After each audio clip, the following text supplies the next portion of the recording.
Mike, I really appreciate you taking the time to do this. Great to get to talk to you. Yeah, great to be here.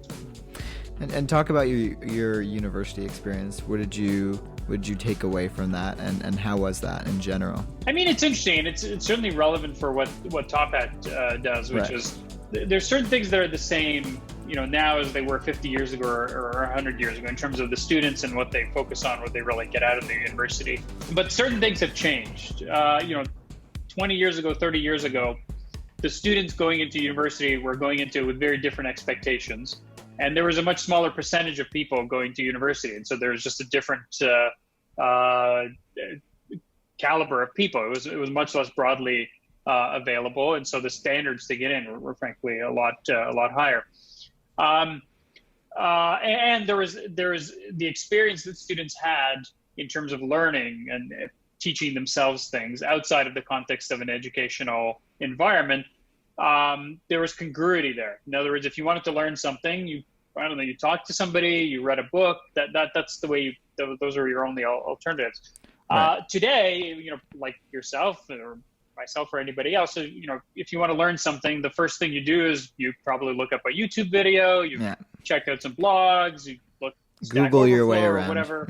Yeah, you just sort of figure it out. And so I think the university institutions broadly are going to be facing a crisis because lots of students are going to ask themselves, like, do I really need to do this? Like, why, what value does a university really provide?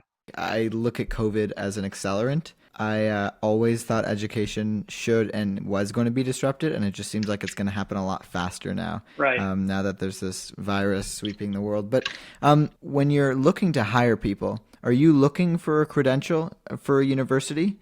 Or do you have people who don't have degrees and you look beyond that? Yeah, I think I actually saw an interesting Twitter quote recently that said, it's been for a long time now, certainly in the startup world, an MBA is actually it's a negative signal. If you see somebody with an MBA, and this is certainly true for me, I look at that and I think, why did you? I've heard that really I've heard that a couple of times too. Yeah. That probably it mostly doesn't say good things that someone actually, even if it's from an elite school, you kind of think, okay, this person is kind of superficial and they're just looking for credentials.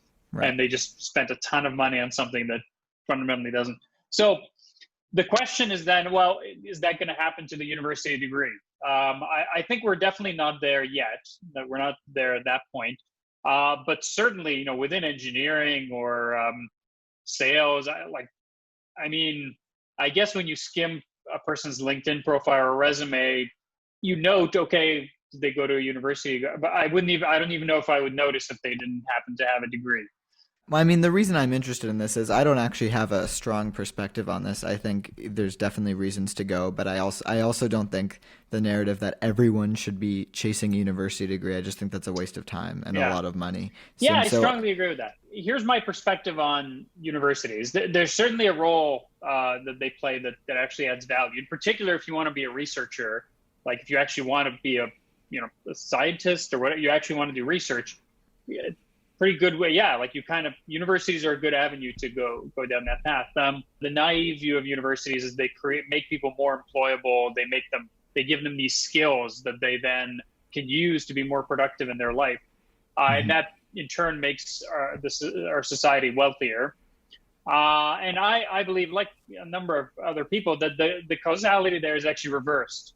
That in other words, it is in fact, as society becomes wealthier, parents, students, whoever can afford to say, you know what, take a 4-year vacation, go just, I don't know, take some courses, like read some literature, binge drink, do whatever you're going to do. We can afford that. We're wealthy enough that we can actually do that.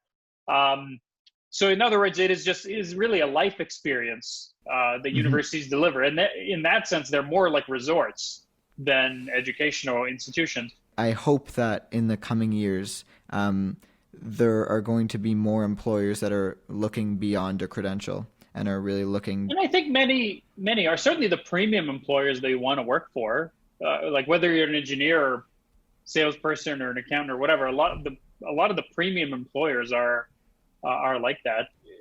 Like everybody else, I observed that a lot of classes were, disengaging.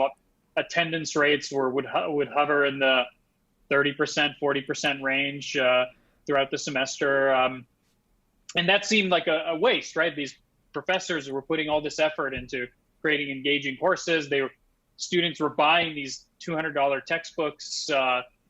Schools were putting up these bills. Like all this work was going in, and what was happening? Well, a week before the exam, you'd cram, you'd go regurgitate it on test, and rinse and repeat semester after semester. That presented really this opportunity, at least I felt, to transform the learning experience, make it much more interactive, more engaging in a way that students could actually absorb. This is a big task to kind of build something that universities are going to adopt that changes the way students learn. Yeah, for sure. But I would say I was just naive and clueless. So I just didn't know. Okay. In retrospect, I mean, look, it worked out okay, right? Yeah. Top-Ed's doing pretty well. We're about 400 employees and growing. Yeah, you're fine. Yeah, you're fine. We're doing well. But in retrospect, I don't know that I would have gone into education. I don't know that I would have started if I had to do it over again. It's just, I feel like given how hard we've had to work to make it this far, I almost wonder, man, I feel like in any other industry it would have been even bigger. We identified, first of all, who was our customer. And I think a lot of startups actually fail in that regard, in that they don't even recognize, or they don't even get to the point of recognizing, like, who's actually my customer? Is it like, right. In the university space, it's like, is it the student who's my customer? Is it the university administrator, which we originally thought was our customer? Or is it, no, it's actually the professor. Really, it's the teacher who's our customer. Once we sorted that out, the other thing that I think we did correctly, at least in this space, was focus on monetization early on. In other words, really focus on, okay, what's the business model here? How are we going to be able to generate revenue? And again, that's another, especially that's for unheard of founders. with startups, man. What's the business technical model? Founders tend to ignore the sales side of things. It's interesting, talking about universities, like no one teaches any of this stuff. Like, there's lots of, bullshit courses in entrepreneurship in university or high school. None of them actually teach you anything about like the reality of starting a business. They talk to you, here's how you structure your financial statement. Here's how you register a business, which is like the least important thing that you should be thinking about. It was 2010 that we raised our first angel round of financing, and 2012 was our Series A round. I don't know if anybody ever has an easy time raising money. Short answer is no. No. It's always a painful process. You always do a lot of pitches and iterate, and eventually, you get something done, but it's always a very painful process. I mean, even if you're stratospheric growth, it's not like the first fund or whatever that you approach is just going to write you a check. And even then you need to make decisions around, okay, what are the right types of funds that you should be approaching? In the very near term, you're certainly going to have a whole bunch of institutions in the US, especially smaller institutions without large endowments, that are just going to disappear. The larger institutions seem to be doing well, and for high prestige institutions, even small liberal arts colleges are doing pretty well. Their enrollment numbers are on track. So there's definitely going to be sort of a culling of the herd, so to speak, that happens. I think although now their enrollment numbers are looking okay, the way those enrollment numbers were achieved is by opening up the funnel, so to speak. It's like, no more SATs, no more GA. Just if you could write a check, you're in. And my last question, do you have another company in you? Do you think you'll be a serial entrepreneur? Like, what are your ambitions personally in the years to come? For now, I'm focused on Top-Ed. As long as Top-Ed keeps growing, keeps doing interesting things, I'm going to be focused on that. But certainly I can imagine doing something else in the future. Awesome. Well, Mike, I really appreciate you coming on the program. Great to get to talk to you. Yeah, this was great. Thanks for having me.